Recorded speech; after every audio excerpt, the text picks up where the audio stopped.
Oh, may tapo ka. Tinatakan na ako, baby pa lang ako. Pariyak nga ako eh. Gago yung magulang mo, ano? Sabihin kita. Oh, wait na, ito na. May bigay ka na sa'yo. Eh, paano kung hindi ko kaya ibigay yung 5K mo? Ang laki masyado nun. Sasabihin ko na kay Papa. Ano gagawin ng papa mo? Eh, wala nga eh. Responsibilidad sana yun ng magulang mo. Ang dami mo na nga daw utang eh. Sa akin eh. Tagal na eh. Taon-taon na eh.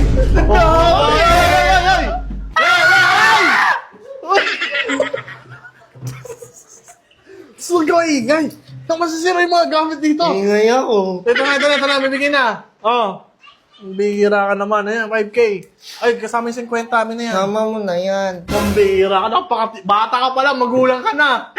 Sabi kasi ni Mami, bibigay ka kay Mama. Wait down, bibigyan. Uy! Wait lang, usap mo na tayo. Taga saan ba kayo? Saan yung ano mo? Pespor. Facebook? Ang pangalan ng ano mo?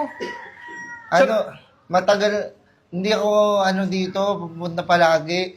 Ganito na lang para makabawi ako. Hindi mo kasama si mama mo at si papa mo eh. Hindi ko makausap eh. Sayaw ka na lang.